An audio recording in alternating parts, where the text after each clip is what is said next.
versione standard o versione RS. I clienti della nuova Triumph Speedtwin 1200 adesso potranno scegliere, perché Triumph ha introdotto una nuova versione, appunto la RS, più sportiva, e ha cambiato la posizione di guida e l'assetto della sua bicilindrica parallela Modern Classic.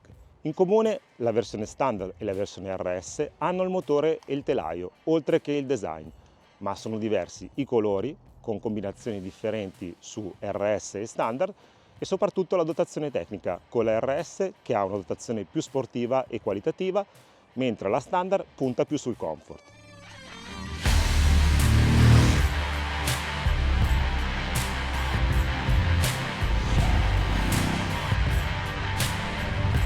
Cosa vi viene in mente quando sentite il nome Triumph?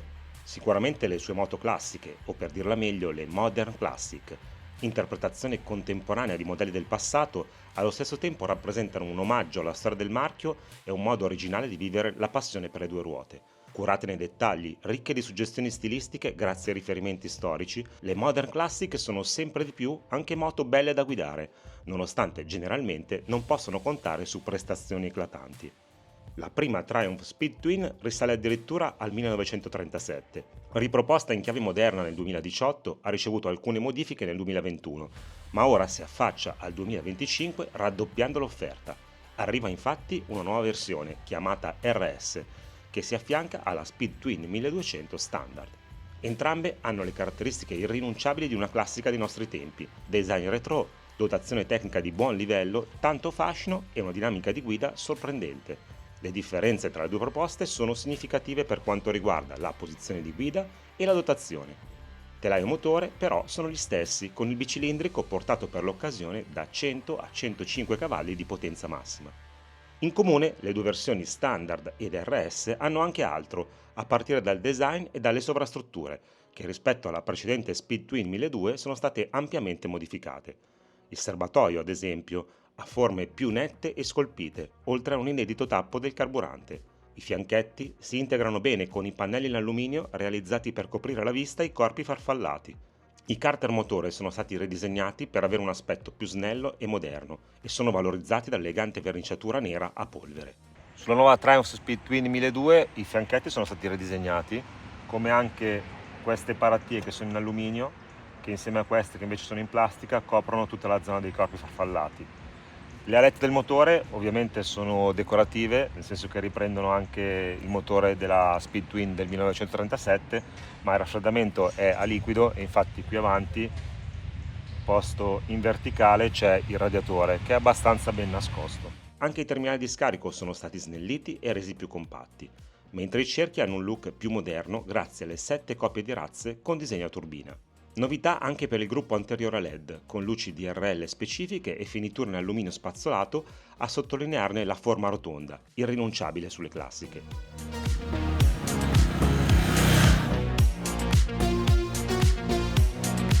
Le differenze nella posizione di guida tra il modello standard e l'RS partono dalla sella, che è stata ridisegnata ed è ad altezza differente, 805 mm da terra per la standard, 810 per la sportiva RS.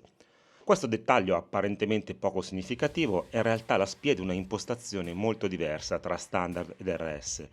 La prima è stata modificata rispetto alla precedente generazione con l'obiettivo di essere più comoda e amichevole nell'approccio. La seconda invece è più simile nelle misure al vecchio modello e sterza decisamente verso la sportività.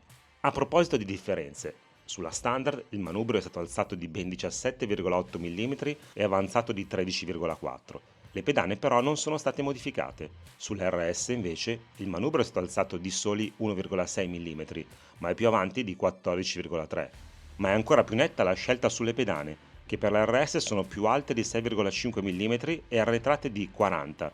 È chiara la volontà di connotare l'RS in senso più sportivo, con sella e pedane relativamente alte, manubrio avanzato ma basso, a delineare un assetto di certo meno comodo, ma anche funzionale a una dinamica di guida brillante.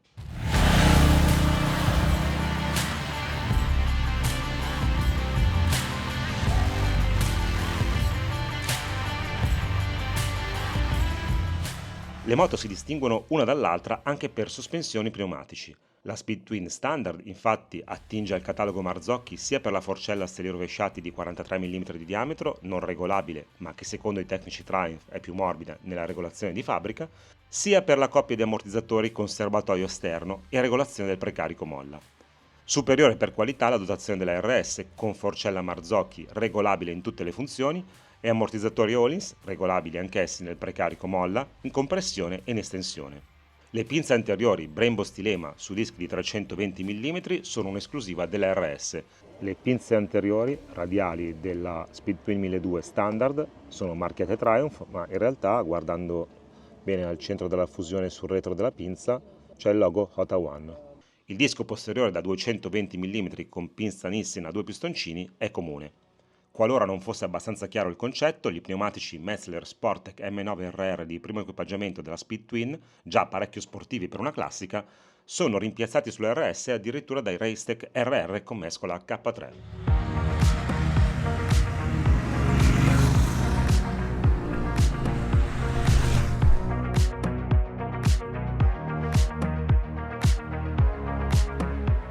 Non è finita, entrambe dispongono di ABS e controllo di trazione con funzione cornering e questa è una novità del nuovo modello. Le modalità di guida invece sono soltanto due, Road e Rain, sulla Speed Twin, mentre erano tre in passato. Diventano tre con la mappa Sport aggiunta sulla RS. Quest'ultima monta, ed è anche questa una novità, il cambio elettronico bidirezionale, al debutto su una Modern Classic firmata Triumph. Questo cambio non può essere montato sulla Speed Twin Standard perché, oltre a non essere predisposta, la moto non ha spazio sufficiente sotto le pedane per alloggiare la cella di carico. Non a caso le pedane delle RS sono notevolmente più alte. Un cenno al motore bicilindrico con distribuzione a singolo albero a camme e 8 valvole. Forte dei suoi 97,6 mm di alesaggio e 80 mm di corsa, con rapporto di compressione 12,1 a 1, vede per il 2025 crescere la potenza massima da 100 a 105 cavalli a 7750 giri al minuto. La coppia massima è confermata a 112 Nm e viene raggiunta a 4250 giri al minuto. La fasatura resta a 270 gradi, una caratteristica di questo motore, con il limitatore fissato a 8000 giri.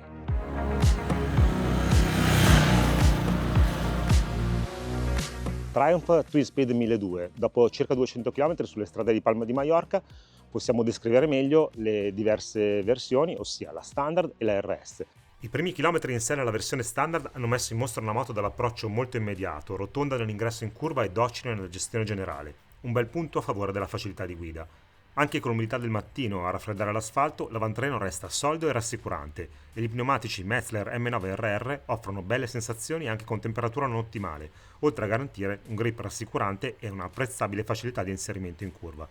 Non sono rapidissimi, ma danno tanta fiducia e la posizione di guida con un manubrio più largo di 40 mm, oltre che più alto, contribuisce ad aumentare il feeling.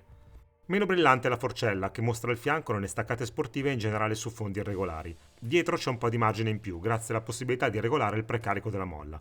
Molto meglio le sospensioni della RS, con la forcella bene a punto e completamente regolabile, in grado di gestire senza patemi l'asfalto rovinato, così come qualche staccata più aggressiva.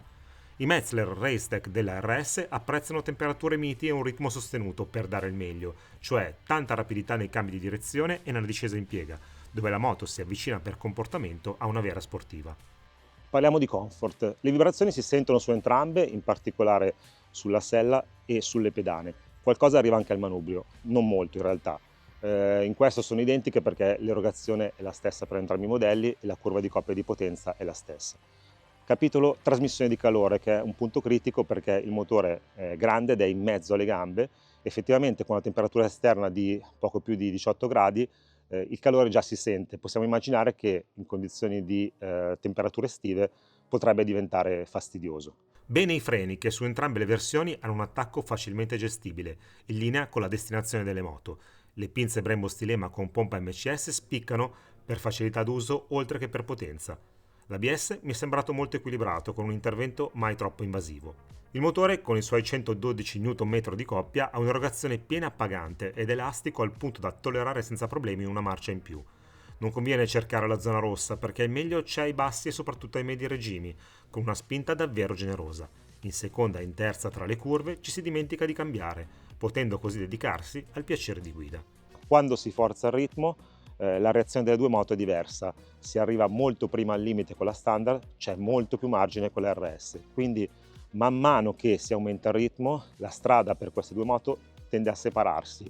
Una guida più tranquilla per quanto dinamica e piacevole per la standard, una guida invece realmente sportiva per la RS. Quali sono i limiti però di questa guida sportiva? Innanzitutto il cambio elettronico, che ricordiamo è esclusiva dell'RS, è leggermente contrastato, non asseconda, non è dolce, burroso come tanti cambi elettronici nuovi.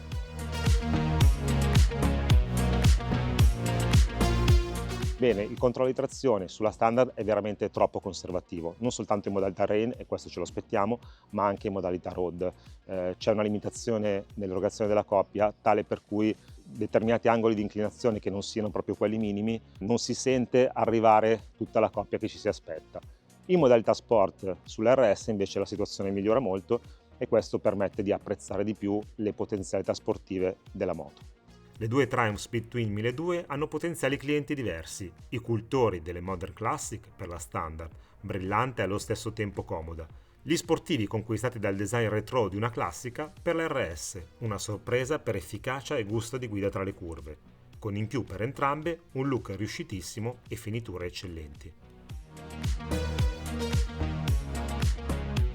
Molto significativa la differenza di prezzo, 14.995 euro franco concessionario per la Speed Twin 1200, 17.295 euro per la RS. Sono 2.300 euro, un gap importante che si spiega con le tante peculiarità dell'RS, a partire dalla componentistica oggettivamente più costosa, per continuare con l'accurata verniciatura del serbatoio.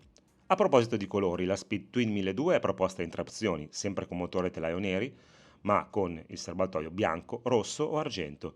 Due le scelte per l'RS, che colpisce nel segno con un perentorio arancione, ma è disponibile anche completamente nera, da gennaio 2025 nelle concessionarie Triumph in tutta Italia. La gommatura più sportiva è una questione di opinioni, a chi può piacere, a chi no. Parliamone qui sotto nei commenti. Alla prossima!